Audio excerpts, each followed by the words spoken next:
Selamat pagi, salam sejahtera. Isu hangat pagi ini, tidakkah sekarang kita rasa menteri-menteri Melayu Islam dalam kabinet langsung tidak berguna?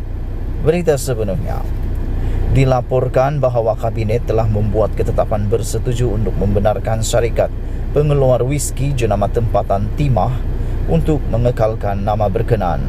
Hal itu dinyatakan dua menteri iaitu Presiden MCA Wee Ka Siong dan Setiausaha Agung Parti Pesaka Bumi Putra Alexander Nantan Ninggi yang masing-masing berkhidmat sebagai Menteri Pengangkutan serta Menteri Perdagangan Dalam Negeri dan Hal Ehwal Pengguna. Wee dan Alexander menyatakan pengeluar wiski berkenan Wine Park Corp Sdn Berhad Wine Park cuma perlu meletakkan maklumat tambahan berupa label bagi menjelaskan bahawa minuman keras itu merujuk kepada biji timah dan bukannya nama sesiapa.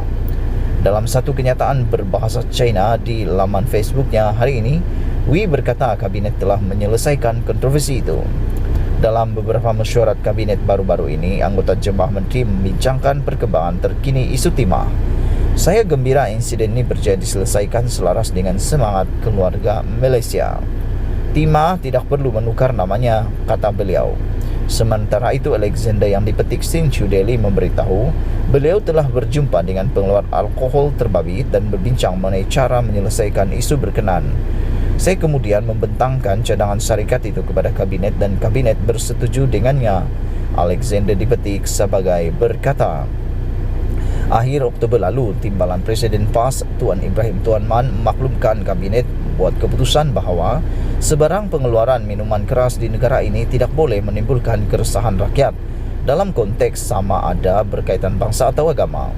Menurut Tuan Ibrahim, keputusan itu dicapai kerajaan berdasarkan usaha yang dilakukan PAS dalam menyatakan bantahan mereka terhadap penggunaan nama timah.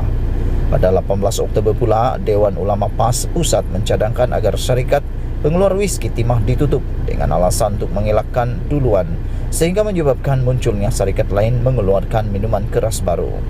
Bagaimanapun, kenyataan Tuan Ibrahim itu bertentangan dengan kenyataan Alexander apabila Menteri Terbabit memberitahu bahawa belum ada sebarang keputusan dibuat kabinet berhubung kontroversi berkenaan. Memberikan reaksi kepada kenyataan Tuan Ibrahim itu, Alexander berkata kabinet hanya membincangkan isu berkenaan namun tiada sebarang keputusan muktamad dibuat. Yang nyata, kabinet Kerajaan Melayu Islam berlabel Keluarga Malaysia akhirnya yang membenarkan nama timah digunakan dalam jenama wiski keluaran tempatan itu. Maknanya, menteri-menteri berbangsa Melayu dan beragama Islam itu sendiri turut terbabit bersubahat dalam mengekalkan atau membenarkan nama timah terus digunakan, tidak mustahil sehingga ke hari kiamat. Kenapa kabinet yang majoritinya Melayu dan Islam tidak berani menukar nama timah? Ternampak menteri-menteri Melayu Islam dalam kabinet terutama daripada PAS langsung tidak berguna. Jangankan mahu mengharamkan terus arak sebagaimana kerap dilaungkan sebelum ini, nak menukar nama timah pun mereka tak mampu melakukannya. Tapi senang-senang saja mereka menukar perdana kepada Velfire. Sahbudin Husin, 13 November. Sekian isu hangat pagi ini. Jangan lupa tinggalkan komen anda, tekan butang subscribe dan like. Kita jumpa lagi. Bye-bye.